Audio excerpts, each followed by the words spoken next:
Okay. Again, another one route for synthesis of three-membered ring, and which can be achieved by a molecule X. X, a molecule which may be carbon or oxygen. If it is oxygen, we call as epoxide, and if it is carbon, we call as cyclopropane. आता हा x molecule जो आहे, ह्या x मॉलिक्यूलला आपण काय करू शकतो, oxygen म्हटलं तर इपॉक्साइड तयार होईल, कार्बन म्हटलं तर सायक्लोप्रोपेन तयार होईल. आणि आपण हे अचीव्ह करू शकतो कुठला तरी एक ग्रुप डायरेक्टली रिमूव्ह करून. आणि हा रिमूव्ह झाला तर आपण त्याला म्हणतो काय, कार्बन असेल तर त्याला आपण काय म्हणतो, कार्बीन. बरोबर आहे ना? कार्बनवरती दोन लोन पेअर, कार्बनवरती एक लोन पेअर, तर त्याला आपण म्हणतो काय, कार्बीन. कधी शिकलाय, सेमिस्टर फर्स्ट. आणि दुसरा हा जेव्हा तुम्ही काढून टाकाल तेव्हा इथं तयार होईल काय, अल्किन. बरोबर. समजा इपॉक्साइड जर आपण ऑक्सिजन घेतला एक्स म्हणून, तर आपण हा काढून घेतला तर आपल्याला काय तयार होईल, अल्किन तयार होईल. प्लस इथं आता कार्बन तयार होणार आहे. इथं आहे आपला ऑक्सिजन, आणि हा ऑक्सिजन ह्याला आपण म्हणायचं सिंथॉन, आणि ह्याचं सिंथेटिक इक्विव्हॅलंट आहे पर ऍसिड किंवा हायड्रोजन पेरॉक्साइड सुद्धा यूज करू शकते. आणि पर ऍसिड तर बेस्ट जनरेटर एमसीपीबी, मेटाक्लोरो पर बेन्झोइक ऍसिड. आरच्या ठिकाणी मेटाक्लोरो पर बेन्झोइक ऍसिड एमसीपीबी. हा काय करतो, एमसीपीबी अल्किनचं कन्व्हर्जन इपॉक्साइड मध्ये. म्हणजे जनरली आपण काय करतो, थ्री मेंबर रिंग सिंथेसिस करतो. जसे की आपण आता एक्झाम्पल बघूया. बघा, हा आहे इपॉक्साइड सायक्लिक सिस्टीम, बेन्झोडिन ओएमई ग्रुप आहे, राईट. इथं पीएच आहे. काय करता येईल अनालिसिस करताना, पहिल्यांदा हा इपॉक्साइड मला जो ऑक्सिजन आहे मगाच आपण काय करणार आहे, हा ग्रुप एक्स कन्सिडर करून ह्याला रिमूव्ह करायचं. ह्याला रिमूव्ह केला की आपल्याला काय मिळेल, ओ फ्री रेडिकल. ओ म्हणजे त्याच्यावरती लोन पेअर म्हणूया आपण, ओ वरती लोन पेअर, ऑक्सिजन वर लोन पेअर. हा आहे सिंथॉन. आता सिंथेटिक वरून कोण आहे, पर ऍसिड. राहिला युनिट कोणता, हा युनिट.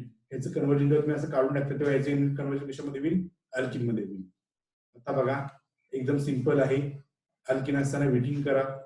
विटिंग केल्यानंतर ह्याचं पीएचसीएचओ म्हणजे आपला हा, सॉरी, इथं पीएचसीएच, आणि इथं आपण काय करा, ट्रायफिनिल फॉस्फिन जॉईन करा. म्हणजे हा आपला विटिंग रिएजंट बनेल. आणि हा बनेल तुमचं काय, यस 4-मिथॉक्सी बेन्झालेट. हा अवेलेबल आहे, हा सुद्धा अवेलेबल आहे. बघूया सिंथेसिस मध्ये. पहिल्यांदा आपण घेणार PHCH2Br, बेन्झिल ब्रोमाइड, ट्रायफिनिल फॉस्फिन बेस. हा बनला विटिंग रिएजंट. त्याच्यावरती आपण ArCHO म्हणजे काय, 4-मिथॉक्सी बेन्झाल्डेट.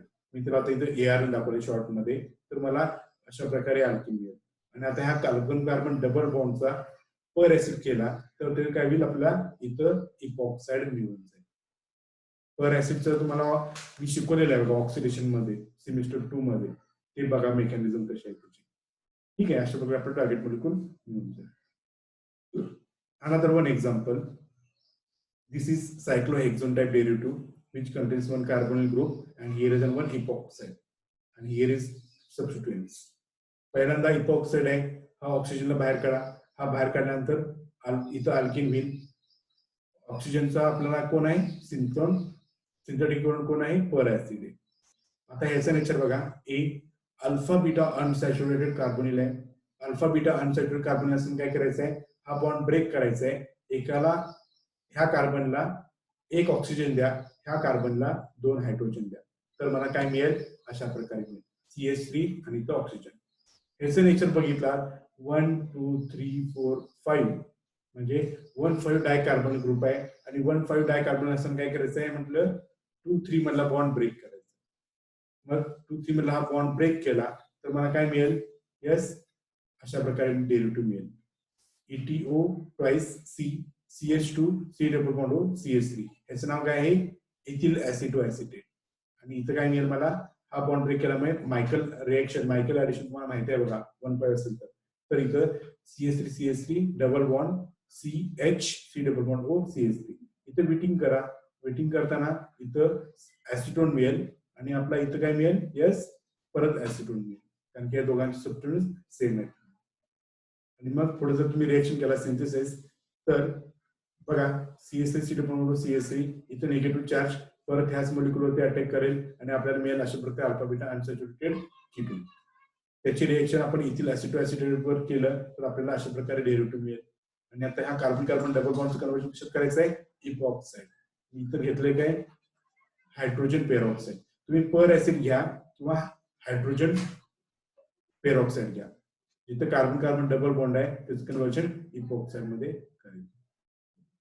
आता last part that is 4 member ring.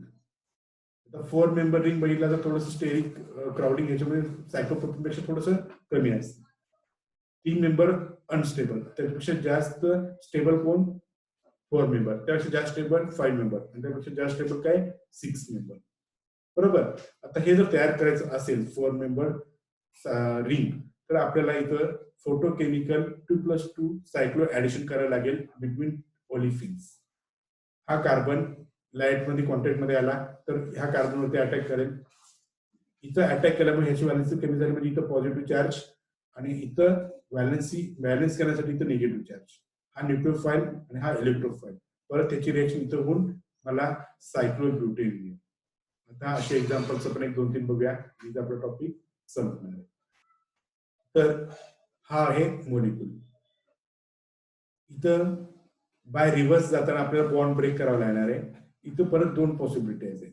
समजा आपण हा ए बॉन्ड ब्रेक केला तर काय होईल, इथं अल्किन तयार होईल. बी जिथं लिहिले ना तिथं अल्किन तयार होईल अशा प्रकारे. आणि समजा बी बॉन्ड ब्रेक केला तर जिथं ए लिहिले तिथं अल्किन तयार होईल अशा प्रकारे. मग हा जो मॉलिक्यूल जो भेटतो हा चुकीचा मॉलिक्यूल भेटतो. हे आपल्याला सिंथेसिस करता येत नाही आणि असं फॉर्म सुद्धा होत नाही. त्यामुळे आपल्याकडे एकच रूट आहे, तो हा रूट. याचं नाव आहे नॉरबोर्निन. आणि नॉरबोर्निन आपण बऱ्याच वेळेला स्टिरियोकेमिस्ट्रीमध्ये बघितलंय. हा इझिली अवेलेबल आहे. आणि हे जर आपण 2 मोल्स आपण लाईट मध्ये इरेडिएट केलं तर आपला हा टार्गेट मॉलिक्यूल मिळून जाईल. दिस इज दी सिंथेसिस. परत इथं बघा एक्झाम्पल 4 मेंबर रिंग आहे, राईट. तर हा बॉन्ड ब्रेक केला तर 2 रिंग ब्रेक करणं कठीण असतं. हा बॉन्ड केला की फक्त एकच म्हणजे ही रिंग ब्रेक होती, बाकी ऍज इट इज राहतात. थोडंसं कन्फ्युजन असणारं एक्झाम्पल आहे. एक्झाम्पल हे क्वेश्चन पेपर मध्ये विचारलं होते. तर आपण आता काय करूया, हा बॉन्ड ब्रेक करा दोन्हीची. हा बॉन्ड ब्रेक केला की इथे एक अल्किन होईल, इथे एक अल्किन होईल. बघा हा इथे एक अल्किन, इथे एक अल्किन. ए आणि बी ला म्हटलेलं आहे. बी तयार करायला पहिल्यांदा घेऊया. बी कसं तयार करता येईल, फंक्शनल ग्रुप इंटरकन्व्हर्जन डायहॅलो कंपाऊंड तयार केलं, राईट. परत फंक्शनल ग्रुप इंटरकन्व्हर्जन डायॉल तयार केलं, 1,2 डायॉल. मग 1,2 डायल केल्यानंतर काय केलं, हा बॉन्ड ब्रेक केला, त्याचं कन्व्हर्जन मध्ये केलं ईस्टर मध्ये. अजून पुढे जायला लागणार आपल्याला, हा सुद्धा आपल्याला अवेलेबल नाही. तर हे जर बघितलात तर हा आहे 1, 2, 3, 4, 5 1,5 डाय कार्बन कंपाऊंड. आणि 1,5 डाय कार्बन असेल तर मायकेल रिएक्शन करावं लागणार आहे. 2 आणि 3 मधला बॉन्ड ब्रेक, इथला बॉन्ड ब्रेक केला तर आपल्याला मॅलोनिक इस्टर तयार झाला. आणि इथं काय होईल, double bond CH3 double bond CH3 double bond CH आणि इथं इस्टर. परत इथं मी करणार आहे, हा बॉन्ड ब्रेक करणार आहे. येस, हा बॉन्ड ब्रेक केल्यानंतर मला काय मिळेल, ऍसिटोन प्लस अगेन मॅलोनिक इस्टर. हा आणि हा मॉलिक्यूल सेम आहे, लक्षात घ्या. हा मॅलोनिक इस्टर, हा मॅलोनिक इस्टर. ओके, इथं आपण बीच कम्प्लीट फ्रॅगमेंट करून स्टार्टिंग प्रोडक्ट मिळालं. आता राहिला कोणता, हा ए काय करता येईल, परत functional group interconversion compounds derived from alcohol मध्ये आपण बघितलंय की ह्याचं कन्व्हर्जन आपण अल्कोहोल मध्ये केलं, हा बॉन्ड कमी करू. आणि मग ह्याचं सायक्लोहेक्झॅनोन आणि हा बनेल आपला मिथिल मॅग्नेशियम ब्रोमाइड म्हणजे ग्रिग्नार्ड रिएजन. आता आपण सिंथेसिस करायला जाऊया. सगळ्यात पहिल्यांदा आपण काय करणार आहे, इथं ऍसिटोन आहे आणि मॅलोनिक इस्टर आहे. त्यामुळे पहिल्यांदा घेतलं ऍसिटोन मॅलोनिक इस्टर आणि इथं घेतलं काय सेकंडरी अमाइन. आता आपण काय होईल, सेकंडरी अमाइन ह्याच्यावरती अटॅक होऊन काय करेल, इमाइन तयार होईल. म्हणजे इथं कंट्रोल आपण घेतलेलं नाही. मग हा जो आहे म्हणजे याच्यावरती जो निगेटिव्ह चार्ज आहे, राईट, CH2, हा अटॅक केलेल्या कार्बनवरती H2 निघून जाईल. हा आहे वीक बेस आणि हा इथलाच प्रोटॉन अबस्ट्रॅक्ट करेल, कार्बनवर अटॅक करेल, H2O निघून जाईल आणि मला हा मॉलिक्यूल मिळून जाईल. आता परत राहिला भाग कोणता, की मला इथं ह्या पोझिशन मध्ये काय करायचंय, परत मॅलोनिक इस्टर ऍड करायचंय. तर मी काय केलं, परत बेस घेतला, परत तिथला प्रोटॉन अबस्ट्रॅक्ट केला, अबस्ट्रॅक्ट करून काय केला, परत इथं ह्या साईडला सुद्धा मॅलोनिक इस्टर तयार केलं. आता आपल्याला काय करायचं बघा, हायड्रोलायसिस. हायड्रोलायसिस केलं की इथला सीओएच ग्रुप म्हणजे ओएटी ग्रुप जो आहे त्याचं कन्व्हर्जन सीओएच मध्ये होईल. इथला सुद्धा काय होईल, दुसरा मॉलिक्युलचं सुद्धा कन्व्हर्जन सीओएच मध्ये होईल. दुसऱ्यांदा केलं आपण, हीट केलं की डिकार्बोक्सिलेशन. डिकार्बोक्सिलेशन म्हणजे काय, कार्बन डायऑक्साईड निघून जाईल आणि मला अशा प्रकारे डेरिव्हेटिव्ह मिळेल. इथं सुद्धा सीओएच, इथं सुद्धा सीओएच. पण थर्ड स्टेप मध्ये मी काय केलं, परत एच प्लस ETOH घेतलंय. एच प्लस ETOH घेतल्यामुळे जे इथं सीओएच ग्रुप तयार झाला होता त्याचं परत कन्व्हर्जन कशामध्ये झालं, इस्टरमध्ये. जेव्हा तुम्ही हायड्रोलायसिस करणार आहे तेव्हा संपूर्ण इस्टरचं कन्व्हर्जन कार्बोक्सिलिक ऍसिड मध्ये होईल. इथं सीओएच, इथं सीओएच, इथं सीओएच आणि इथं सीओएच. डिकार्बोक्सिलेट केल्यानंतर इथला सीओएच निघून जाईल, इथला सीओएच निघून जाईल. परत आपण अल्कोहोलवरती रिएक्शन करतोय म्हणजे परत काय होईल, इस्टर मध्ये कन्वर्ट होईल. इथे इस्टर, इथे इस्टर. आता मी काय करणार आहे, सोडियम अँड झायलिन. तर ह्याचं मला काय होईल, कन्व्हर्जन बेन्झोइन मध्ये तयार होईल, बेन्झोइन मध्ये. आणि मग NaBH4 यूज केलं म्हणजे रिड्युसिंग एजंट, तर कीटोनचं कन्व्हर्जन अल्कोहोल मध्ये तयार होईल.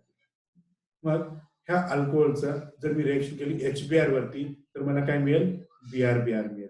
आणि याचं परत सिंक वरती रिड्यूस केलं तर मला काय निघून जाईल, हा ZnBr निघून जाईल आणि मला इथे काय मिळेल, डबल बॉन्ड मिळेल. हा डबल बॉन्ड म्हणजे B आणि मग अशी तयार केलेला आपला A. तर आपलं मिळेल काय, टार्गेट मिळेल. ओके, आता इथे आणखी एक एक्झाम्पल बघूया. इथं 5 मेंबर रिंग आहे अनहायड्राइड, इथं 4 मेंबर रिंग आहे, इथं पण 4 मेंबर रिंग आहे, पण इथं काय आहे, कार्बन कार्बन डबल बॉन्ड आहे. त्यामुळे इथला बॉन्ड ब्रेक करायला जायचं नाही, पहिल्यांदा हा बॉन्ड ब्रेक करून घ्यायचा. तर हा बॉन्ड ब्रेक करून घेतला की आपलं काय होईल, तर बघा हा बॉन्ड आतमध्ये होईल, हा बॉन्ड इकडे आल्यानंतर इथं डबल बॉन्ड तयार होईल. अशा प्रकारे डेरिव्हेटिव्ह तयार. मग ह्याचा परत काय करा, फंक्शनल ग्रुप इंटरकन्व्हर्जन करा. हा डबल बॉन्ड जे होते एका रिंग मध्ये 2 होते, त्याचं आपण केलं एका रिंग मध्ये एक डबल बॉन्ड म्हणजे सायक्लोहेक्झिन तयार. आणि 6 मेंबर मध्ये सायक्लोहेक्झिन असेल तर काय करायचं, डोस दाखवून डिलसॉल्ट रिएक्शन करायचं. हा डाईन आणि हा डायनोफाईल हे इझिली अवेलेबल आहेत आणि आपल्याला पुढं सिंथेसिस ह्याच्यापासून करायचे. हा डाईन, हा डायनोफाईल सायक्लो ऍडिशन 4+2 सायक्लो ऍडिशन इथं अटॅक करेल. हा बॉन्ड इकडे शिफ्ट होईल, इथं डबल बॉन्ड, इथं निगेटिव्ह चार्ज, हा निगेटिव्ह चार्ज ह्या पॉझिटिव्ह चार्जकडे अटॅक होईल आणि मला अशा प्रकारे मिळेल. मग इथं मी करणार आहे ब्रोमिनेशन. आता Br वॉटरची पण तुम्ही टेस्ट बघताय, decolouration colouration similar here. Bromine water consume होतो म्हणजे डिकलरेशन. तर इथं Br डबल बॉन्डचं कन्व्हर्जन सिंगल बॉन्ड झालं. त्याच्यानंतर बेस, हा इथला बेस निगेटिव्ह चार्ज म्हणजे हायड्रोजन अब्स्ट्रॅक्ट करेल, HBr निघून जाईल म्हणजे इथं डबल बॉन्ड तयार होईल. परत इथला बेस ना हायड्रोजन काढल्यामुळे HBr निघून होईल म्हणजे इलिमिनेशन होईल आणि मला इथं डबल बॉन्ड तयार होईल. आणि मग पुढची रिएक्शन काय, लाईट. हा एक अल्किन आहे, हा एक अल्किन आहे. म्हणजे आता माहिती आहे अल्किन अल्किन दोन कंबाईन झाल्यानंतर काय होईल, यस इथं हा कार्बन ह्याच्यावरती अटॅक करेल, हा बॉन्ड इकडे शिफ्ट होईल आणि अशा प्रकारे आपल्याला टार्गेट मॉलिक्युल मिळून जाईल. आता हे जे मी एक्झाम्पल घेतले हेच एक्झाम्पल सायक्लिक सिस्टीम साठी पडणार आहे, ह्याच्या व्यतिरिक्त कुठले एक्झाम्पल पडणार नाही, कारण की ह्याच्यापेक्षा अवघड विचारलं तर तुम्हाला हे सॉल्व्ह करता येणार नाही. ठीक आहे, इथं आपला हा टॉपिक संपतोय.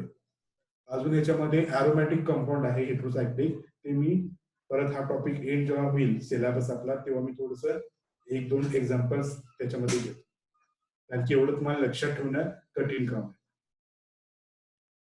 कुणाला काही शंका?